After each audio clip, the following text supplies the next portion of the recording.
Arrancó el Gran Premio de Bermuda de la 6GP con una buena actuación del barco español F50 Victoria, que como ya hiciera en Sydney demostró estar en un buen nivel, pero todavía hay mucho camino para llegar a los grandes. Tras la primera jornada de regatas, España ocupaba la quinta posición a 4 puntos del podio que lideraba el invicto Australia, seguido de Japón, Francia, empatados a puntos, mientras que Estados Unidos era cuarto.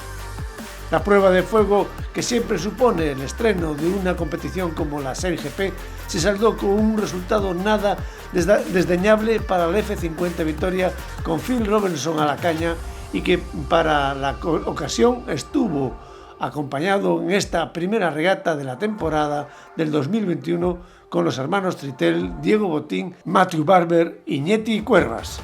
Con un viento de más de 30 nudos, los F50 volaron en aguas de Hamilton y con el equipo español siendo el gran protagonista en la salida de la primera prueba, cruzándola a barlovento de toda la flota en primera posición en la primera ceñida. Fueron penalizados, pero al final no les afectaría demasiado. La segunda jornada del Gran Premio de Bermuda 6GP se presentaba espectacular con vientos de 35-40 nudos. Esto hizo que la flota de 8 barcos estrenaran velas y foils más pequeños que los que utilizaban habitualmente, con el fin de adaptarse mucho mejor a las condiciones meteorológicas.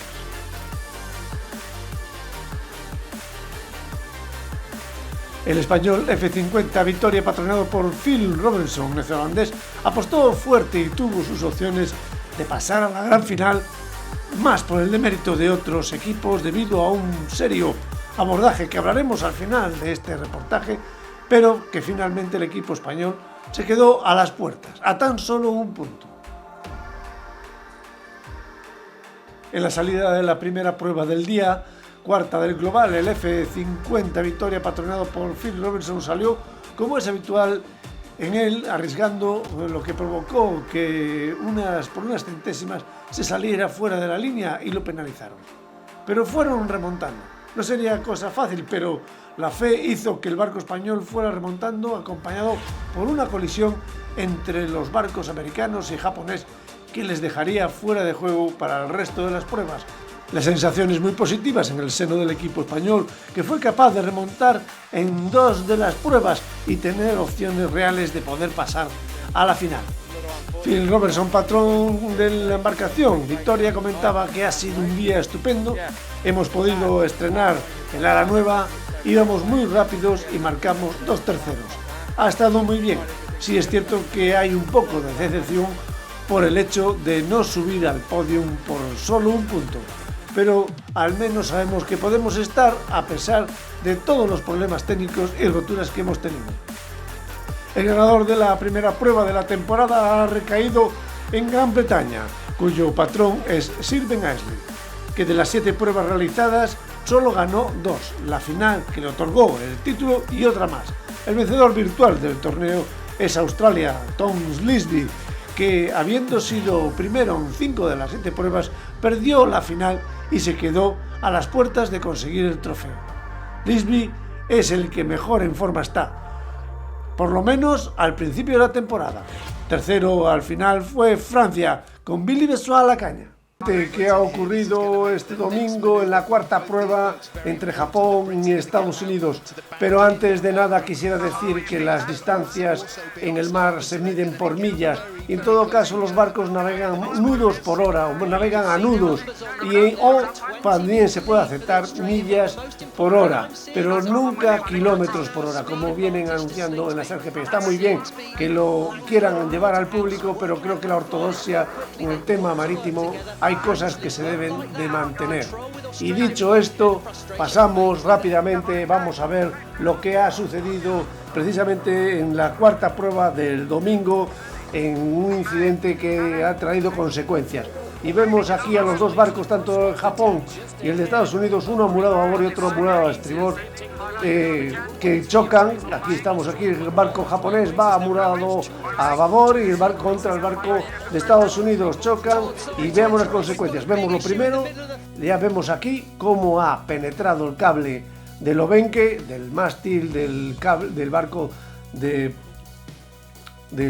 Estados Unidos, y bueno, cómo le revienta el casco. El barco que está a sotavento es que en principio debía de tener preferencia, pero no ha dado tiempo, ha virado muy prematuramente en el barco y al mismo tiempo este barco vería amurado a estribor, con lo cual siempre tendría preferencia y no ha tenido tiempo y lo ha llevado por delante. Vemos los barcos, uno es el barco de Estados Unidos, es el barco de Spittil, y otro, el barco japonés, es el que lleva Nathan Auterigen. Pero vamos a seguir adelante como ha ocurrido. Vemos que el barco de japonés, ya vemos aquí como casca en la rueda del timón y lo hunde.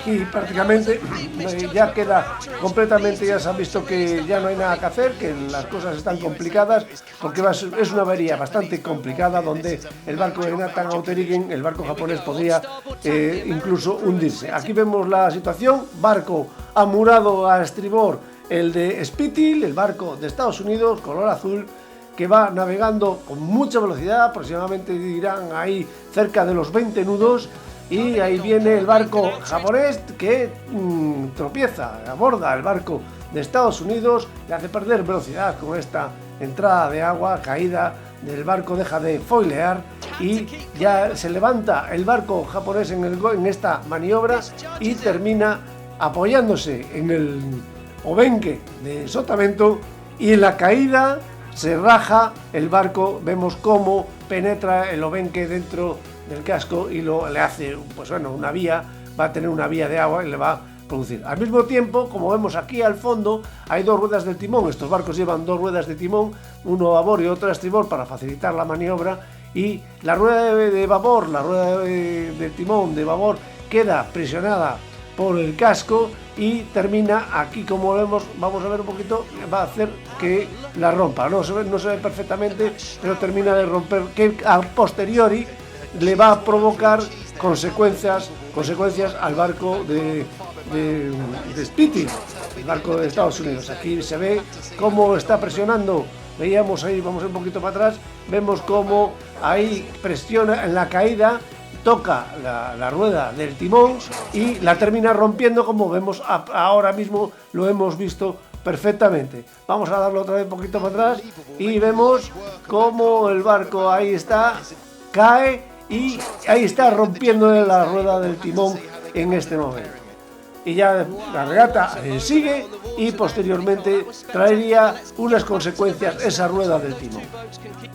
Bueno, aquí tenemos ya el barco de Estados Unidos, lo tenemos completamente volcado porque ha sufrido este problema, y vamos a ver qué es lo que le ha pasado. Este es el barco de Spittil. Una vez se han zafado o se han soltado, estaban enganchados los dos barcos, y aquí vemos como el barco de Spittil, como decíamos, tiene la rueda del timón rota y encima debe estar por el medio algo que le bloquea.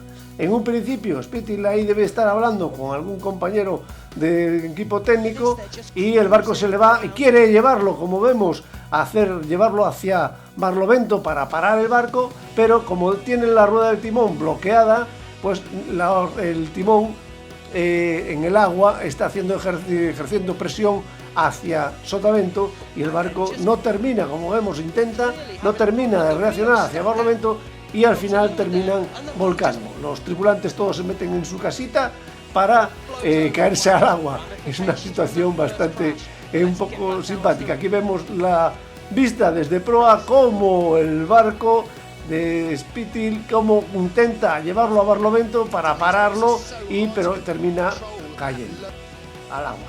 Pero bueno, salvo los daños materiales, todo lo demás no ha pasado absolutamente nada. Esta situación, la verdad que le ha venido muy bien al equipo español, porque ha dejado dos puestos prácticamente en las pruebas siguientes, prácticamente se ha ganado 2 puestos con este incidente, porque después ya se tuvieron que retirar y bueno, le ha venido muy bien, casi entran en la final. Hasta luego.